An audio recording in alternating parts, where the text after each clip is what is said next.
Welcome back to Shorty SuperCoach, guys. Today we're going to have a look at the Collingwood Football Club as we preview each club and some of their SuperCoach potential bargains and undervalued players for 2016. We won't be looking at your obvious picks throughout this series because, you know, anyone can tell you that Scott Pendlebury will be a good pick, and we all know that he's going to deliver. We're going to perhaps have a look at a few players that maybe warrant a bit more discussion and aren't necessarily guys you may pick in the Classic. You might look for draft as well, but just at this point in the time, possibly interesting picks and always good to discuss a few players. So, you know, look, Pendlebury, obvious choice, is going to deliver. I think Swanee's fantasy days are possibly numbered now that he's a bit older and will be just a midfielder. So that's a great servant that we've had for many years, possibly done and dusted for our SuperCoach sides, but one who's making a rise to form and, you know, guy that could potentially be for many years and probably will be one of your first picked is Adam Treloar. But will we be picking him this year is the question that we're going to ask today. And look, last year averaged 106.8, 107.5 before then. I think a feature of Treloar's game and what makes him a very, very interesting prospect is how big he can go. I mean, he has a big ceiling. 157, 132, 136, 123, 139.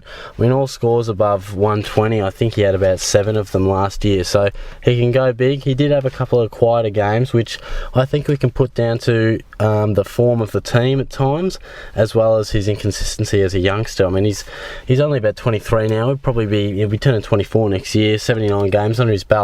So he's really starting to move in that prime form of his career and would be hoping to see his best footy in front of him, and he now finds himself at Collingwood. So how's that going to affect it? I don't think it's going to change it too much, to be honest. I think we can look at Treloar as a relatively handy and somewhat of a safe pick. Can he get to that 110 mark? I believe he can, and I think that's why I should be having a look at him. He'll have Pendlebury alongside him, Swan, as well as, you know, many midfielders. A few we'll talk about today. I mean, Adams is in good form. Crisp is another one who had a very impressive year last year, a real breakout year for him. Look, there's a lot of buzz about Collingwood this year, so I mean, they may offer up a few options for us. At the moment, I'm not seeing a massive amount of players that jump off the page that warrant selection aside from your real obvious ones. The likes of Brodie Grundy, who had a very good year, he's probably in an awkward price range. Pendlebury we touched on, likewise Swan. I think Treloar will be popular to an extent. Some may be a little gun shy with the change of clubs, and he hasn't quite had that real massive year yet, but 2016 could be that for him. So we're going to move on to James Aish. And look, it was a strange year for him last year at the Lions. Was almost denied opportunity at times when you think, you know, in the position they were in, and you would just think surely they'd give him a few games, but they didn't. The contract negotiations, I think he's admitted, affected his footy at times. Only played the 11 games, averaged 51.1, which is just so far from the form that we know he can produce. He never really got the great opportunity that I felt he could have last year. Year 1 in 2014, he had played the 21 games, I believe, and look, he had 25 touches and a goal, 144 SuperCoach points in his 6th game of footy. So he certainly found the ball, could win the contested possession, averaged 17 touches a game, you know, clearances, etc. So he certainly is a player that, look, I think he's got a lot of upside. The question for me is, he goes to Collingwood, a clean slate. That's very much a positive for James, but is he going to get that opportunity? I mean, we've mentioned quite a few of the midfielders that Collingwood have, and look, they bat relatively deep. Will Aish be able to get right into that midfield? I think he's going to have to work pretty hard, but look at that 51 price tag. He's probably not a player you're going to go with unless he really sets it on fire in the pre-season, I feel. I mean, he's going to be a tempting price, but just a pure mid, I'm pretty sure. So, always risky. And look, we have a lot of other mid-price sort of players that are going to be better options. Liberatore, O'Meara. Yes, Aish is going to be cheaper than them, but a bit more risk involved. So, I'm going to move on to Jamie Elliott. And some may sort of go, Jamie Elliott, really? But I don't know, he's just got that sense of a player. Not that I'd be picking him, but I think he's worth considering, even if you're going to have a look at, say, a later pick in your draft or something like that. He's got the look of him as a player. You always feel that some players eventually are going to make that move into the midfield. And I feel Elliott is one. He had a very good time trial. His running looks to have improved, building that tank. He'll enter into his 5th year, I believe. Averaged 76.6 last year, so not that impressive. And look, he's been playing playing as a forward, so that's kind of what you expect as that sort of smaller forward, half forward flanker. He's very good over his head, as we know. He's got that X factor. I think he's probably going to reel in a few things that are on the negative side point of his game. His attitude at times is lacking, his demeanour is poor. I think if he gets that reeled out of him, move into the midfield again, is there going to be a spot for him? Because Collingwood have recruited a bit. They've got a lot of youngsters that are, you know, played their juniors as pure midfielders that are going to be vying for those positions. So does Elliott have a spot? Look, like Treloar, he's played 72 games, he's around that 23 years old mark. They're coming into what they would be expecting would be a 4 to 5 year period of their best football. So that is an upside for Elliott, and he comes at that mid-price tag. Look, he's inconsistent, and that you can probably put down to the position he's played. He scored 400s last year, 3 of which required him to kick 2 or more goals. So he didn't exactly generate points by winning the ball. He just had 20 touches or above on 3 occasions last year. He's kicked 30 plus goals in the last 3 years, so he's definitely a goal kicker, and he's got that X factor and match winning ability. So I just feel if Collingwood do put him into the midfield, Jeremy Howe has come to the club and Buckley has said that he will be playing forward. So look, that's a similar spot that Elliott will be vying for.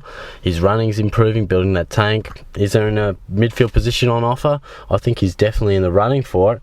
And pre-season again, keep him on your radar because that'll show us. And look, you couldn't put your faith in him and pick him, I wouldn't have thought, but he's an interesting prospect, and it's always interesting when players are around that 70 to 80 average mark, and you know, at that time in their career they can often and do explode to that 95 plus, and sometimes there can be steals. I wouldn't be banking on Elliott, but he's worth discussing. Marley Williams is another interesting player, trying to make that rebounding roll off half back his own, and I don't know with him, he's at times he definitely produced some big scores, and as a defender you really like that. I mean, I think he had 137 points at one point last year. He's not exactly the sort of player that has been consistent though. I don't think we can blame him too much because he's sort of finding his feet still in his career, but he does have that definite foot skills that Collingwood want the ball in his hands, that's no doubt. Run and carry, he's a pretty good user. And look, I was looking through his stats, and what stood out to me was he had 11 games where he had over 20 touches. Now in those 11 games he averaged 99.2, which, you know, that's a bit of a different way of looking at it, but it says to me that he doesn't need a lot of the ball to really score big. If he has 22, 23 touches, he can score 100. So he's quite a good user of the ball, as we know. His disposal efficiency is pretty impressive, around that 73, 74 mark, I believe. So look, that's something you can rely on. I mean, his main focus now will be to eradicate those 50s and 60s where on a few occasions he only had, you know, 13, 14, 15 touches. And look, you can't really generate big points off that unless you're kicking 5 goals. So what he'll be looking for is to up his disposal count, get more involved, but I do like the fact that he doesn't have to win a lot of the ball to score big. He averaged the 85 last year, around that mark. So look, the defenders, you know, it makes you think about it because defenders are always tough to pick, and I find there's more fluctuation in the defenders with their, you know, from year to year, who are the top 6 to 10. I mean, yes, we get our midfield defenders, which we can always chuck in, and they always rotate from year to year, but those actual defenders that play that halfback role, they can be inconsistent. Sometimes they have a good year, sometimes they drop off to that, you know, take Michael Hibberd for example. One year he's one of the better ones, then he just tails off to about that high 80s average, which nothing wrong with, but it comes with the role. So Can Williams, he's had that mini breakout. I think he went from about 70 to 85. I enjoy that stat over the 11 games that he averaged 99.2 when he had more than 20 touches.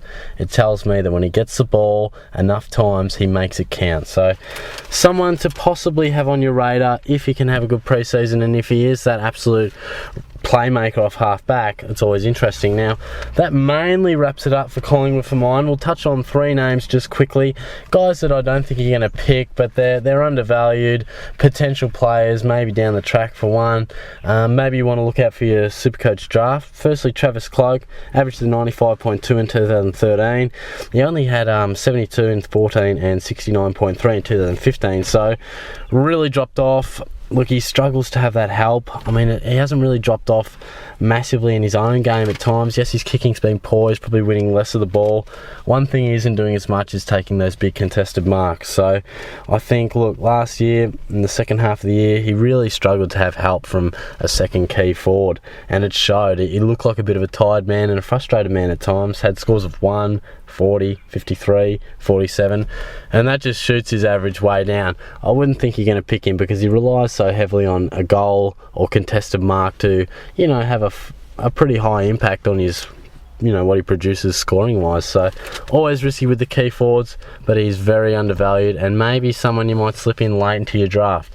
Levi Greenwood, similar, came back from injury last year, averaged 79.5 later in the year. He's not cheap enough to select, it's simply as that. I mean, he's a pure midfielder, but look, in 2013 and 2014 he averaged 92.2 and 94.2. So again, it's not enough for a midfielder, but he is undervalued, underpriced, and someone you might look at and maybe a sneaky pick for your draft.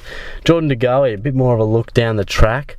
Some might really look at him for next year. It's potential because he is a forward and a midfielder, and with the average of 59, which I was actually surprised by. I felt like he had, a bit more of an average than that last year, but I guess when you take into account the sub-affected games and just natural inconsistency.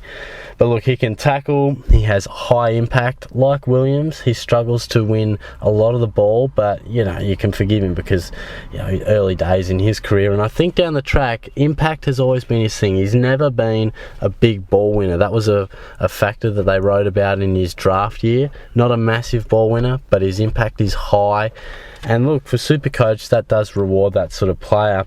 And look, I think he can probably average around that 85 mark next year if he really gets going. And again, if he can get that opportunity in the midfield, because look, quite a few of these guys I've mentioned that are sort of on the fringe, it's going to be about breaking in, getting that opportunity, whether there's injuries or anything, because Collingwood have quite a lot of midfielders vying for that real position right in the guts, and a lot of sort of B+ guys that could be A graders, so to speak.